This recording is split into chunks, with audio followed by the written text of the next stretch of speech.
Wendell Willis Lightbourne, born in 1940, gained infamy as the Moon Mad Murderer, a serial killer hailing from Bermuda. His reign of terror unfolded between July 1958 and September 1959, haunting the Warwick Parish community with a series of horrifying attacks. Lightbourne committed 3 rape murders and attempted to murder 2 others, often leaving his victims mutilated. While originally sentenced to death by hanging, his punishment was later commuted to life imprisonment. On July 19, 1958, Lightbourne was suspected of assaulting Florence Lillian Flood, a 35-year-old woman, in her backyard. The attack involved striking her with a wooden lawn mower, causing her significant harm. Florence endured a 2-week hospitalization but managed to survive the ordeal.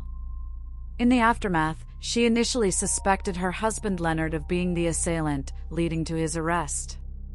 However, he was later released after being cleared of any suspicion. In a chilling incident that occurred 9 months later, Lightbourne struck again, targeting 72-year-old Gertrude Robinson outside her cottage in Warwick Parish on March 7, 1959. The severity of the assault was evident when Robinson's neighbor, William Coon, discovered her later that day. She was found naked, brutally beaten, yet somehow still holding on to life. Urgently, Robinson was rushed to a hospital in Hamilton, but tragically succumbed to her injuries. The crime scene revealed 2 distinct sets of footprints in her yard, indicating that Robinson had been pursued by her assailant. While some authorities speculated that the perpetrator might be the same individual who attacked Florence Lillian Flood 9 months earlier, others considered the possibility of unrelated incidents and focused their investigation on individuals in Robinson's personal circle. In mid-April, the tragic murder that had gripped the community was slowly fading from the forefront of residents' minds. However, on May 8, their sense of security was shattered once again. The lifeless body of 53-year-old Dorothy Pierce was discovered by her neighbors, laying on the floor in a state of undress, brutally beaten. Regrettably, she passed away shortly after being found. In her bedroom, a male fingerprint was uncovered, further intensifying the investigation. At this point, the local police were convinced that the same killer responsible for Gertrude Robinson's demise was behind this heinous act as well. The news sent shockwaves through Warwick Parish and its surroundings, triggering a moral panic. Residents and entire families armed themselves with guns, pocket knives, and axes, while some chose to abandon the area temporarily, seeking refuge elsewhere.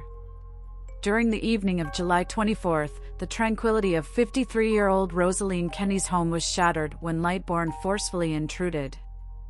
As Kenny was on the brink of drifting into slumber, he abruptly appeared and subjected her to a vicious assault. The commotion startled the 4 other individuals present in the house, prompting Lightbourne to hastily retreat. Although Kenny sustained injuries, she managed to survive the ordeal. Her description of the attacker as a large black man became a pivotal breakthrough for the police, providing them with a tangible lead on the appearance of the culprit. This significant revelation led to the moniker the Moon Mad Murderer being bestowed upon the perpetrator. The most notorious of all the assaults took place on September 27, targeting the youngest victim, 29-year-old vacationer Dorothy Barbara Rawlinson. Having arrived in Bermuda in May, she ventured to a secluded beach situated in the vicinity of the Southlands. Tragically, while taking a leisurely stroll, Rawlinson fell victim to Lightbourne's attack.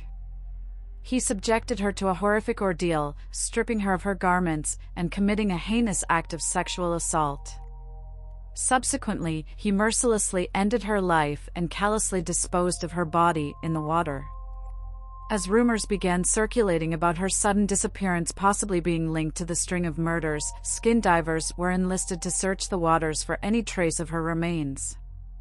It wasn't until a crew operating a craft crane stumbled upon her lifeless, mutilated body lying naked in the water that the grim truth was unveiled. The extent of the mutilation was largely attributed to the presence of sharks. As the autumn of 1959 unfolded, local newspapers grew increasingly insistent on officials fingerprinting every individual in an attempt to apprehend the elusive killer. Seeking additional support in their investigation, Bermudian authorities reached out to the Federal Bureau of Investigation, hoping to secure their involvement. However, their request was ultimately denied. Instead, two distinguished officials from Scotland Yard, Richard Lewis and Frederick Taylor, were dispatched to Bermuda to take charge of the ongoing cases. As the investigation progressed, newspapers began to indulge in speculation, erroneously asserting as fact that the perpetrator was a U.S. serviceman. Such misinformation took hold and became a prevalent narrative in the media at the time. Approximately a month later, Scotland Yard officials turned their attention to Wendell Willis Lightbourne, a potential suspect they had identified. Lightbourne, aged 19 during the time of the killings, was recognized by acquaintances as Donkey and had been involved in various odd jobs throughout Bermuda.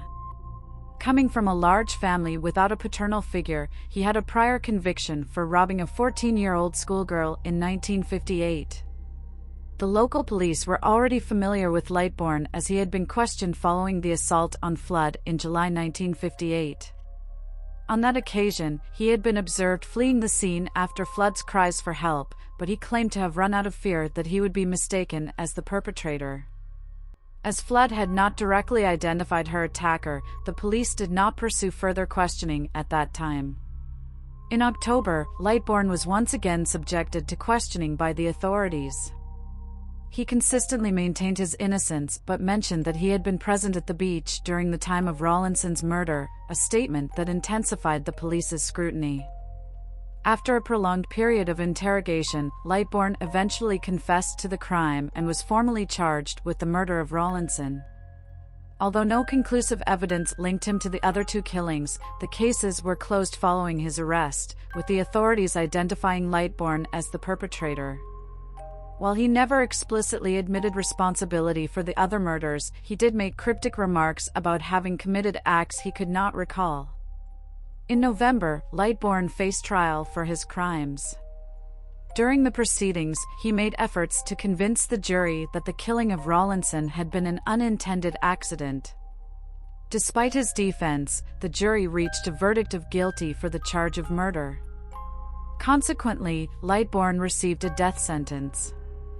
However, in January 1960, his sentence was commuted to life imprisonment, and he was subsequently transferred to serve his term in the United Kingdom. Unfortunately, information regarding Lightbourne's fate following his imprisonment remains unknown.